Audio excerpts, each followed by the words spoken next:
Hello there everyone, Ashnflash here, and welcome on into a LEGO Star Wars news video. Today we are looking at the brand new set. This is set number 75326.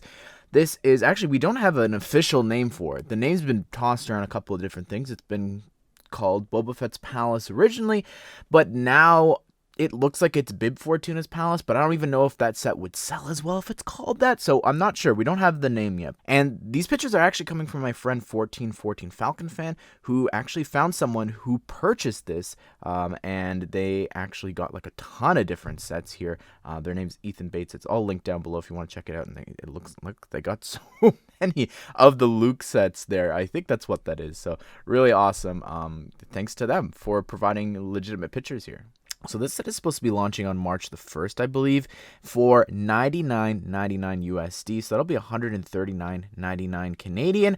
And yeah, unfortunately it came out after the leak, which is either from a few different places. It's either from JB Spielvorn, who actually leaked it in their review, which for some reason they're allowed to be reviewing sets before LAN ambassadors and also revealing sets like that. And then also, it could also be from a LAN member who was sent the Dark Trooper set early, which, you know, that has happened in the past. Or it's from someone who, you know, bought it like this guy, but just didn't, you know, just passed it along and just didn't say anything that they purchased it or anything like that. But let's talk about the set. Enough of the preamble. I have to, you know, if Disney comes after me or even if LEGO gets upset for me covering this, I need to get that out of the way. So the set itself, like, it's awesome. Like, it has surpassed, I think, all of my expectations. I missed out on the 2012 one, and this, to me, is really awesome. I think it's interesting as well. Is this going to be branded under The Mandalorian? Is it going to be branded under the Book of Boba Fett? Because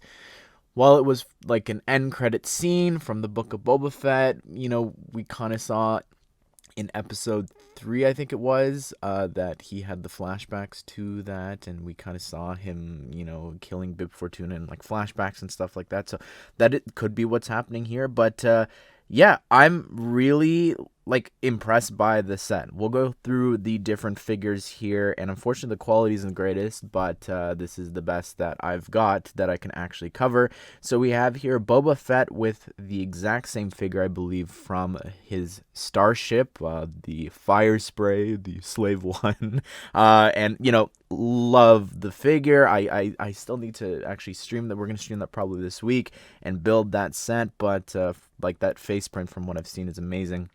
I just wish the helmet color was a little different.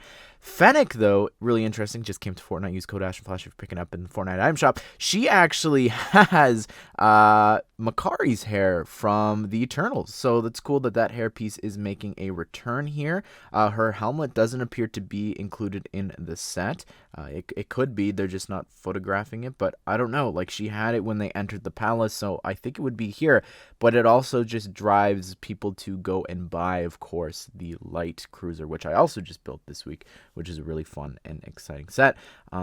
Just to continue with the figures, I think first we actually have, of course, Bib Fortuna there on the throne with a new piece there for his head with the Leku there, which I think looks really great. Like, I think even the face there, you could see, like, it seems to be really detailed, and I love the staff and everything that he's got going on there, and I'm excited to see Boba sitting on that palace as well. I am assuming all those are like stickers around the throne. I know, sorry, we're jumping to the build here, but I love how that looks there.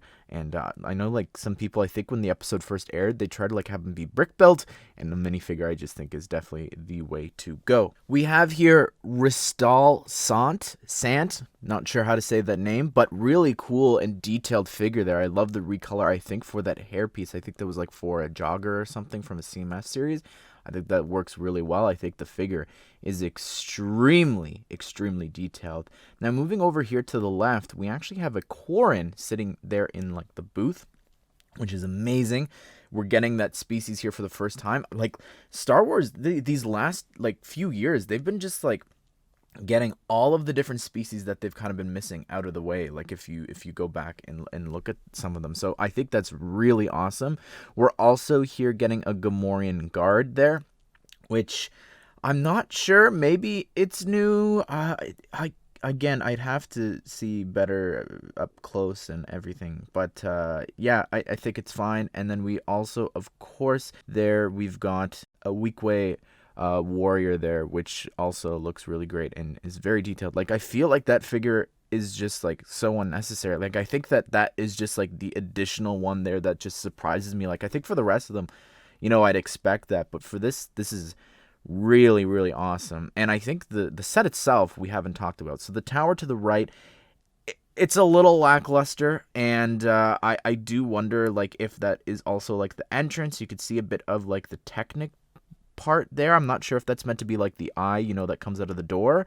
It definitely looks like there's some flat tiles behind Boba for that to drop down, but I'm not sure. I love the stairs and everything, like the stairs going up, that's so iconic, as well as just being a Battlefront 2 player. Like, that's my favorite map to play on, and I just like the stairs are just so nostalgic to me. This is my favorite movie, by the way, for Star Wars.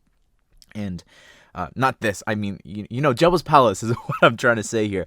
And to avoid controversy here, they have not done the roof, which I think is really interesting, because that's what kind of brought all this controversy to the location, having it look like a mosque. So yeah, I've never understood that, and I just think that Lego needs to get over that and just do different religious buildings, because it shouldn't matter, what the religion is. If it's a beautiful building, you should just have it be a beautiful architecture set, I think. So anyways, I really love like the stickers at the top there, and I'm sure people are gonna come up with a build for the top of the roof, and I'm excited to probably do that myself. And I like as well, like I said before, the throne, the detail there at the bottom is really great with those studs, the silver studs. You've got like a grate above the Rancor pit. Kind of, yeah, I wouldn't expect a Rancor pit set to connect to this, but you never know. I just, like, it's not as obvious, I would say, as the last one. Like, there's no play feature to drop it down or anything like that, or at least not that I could see here. It doesn't make sense. You could definitely see that it's covering the one row of studs, so you've got some rotisserie meat or something in the back. And then to the left, like I said before, we've got this little booth section there with the Quarren sitting there.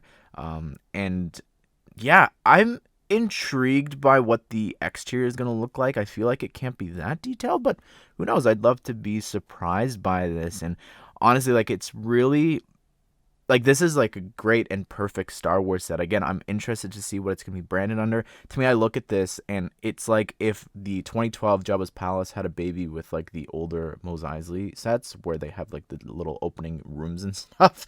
I don't know, I get that vibe where it's just got that third section there. And Penn Plays, my friend, said it would be cool if you can remove the Quarren section there, the seat, and put like Han Solo frozen in carbonite to display that there. So I'm very excited about this. I do hope that we get a new Jabba the Hutt palace or the sail barge or something, so I can put Jabba here, because I have the very old one. I don't have the newer one, so I hope that we do return to that and return to Return of the Jedi next year. I think it's its 40th anniversary, so fingers crossed for that. But I'd love to hear your thoughts on this, guys. Be sure to subscribe, turn on the bell notification so you don't miss out on future LEGO Star Wars set news and reviews. I'll probably do a whole other video when this is officially revealed. But again, thank you to my friend 1414 Falcon Fan, and of course Ethan Bates as well, for actually providing the pictures. But I hope you guys did enjoy the video, and I hope you all have a great day. I will see you all in the next one.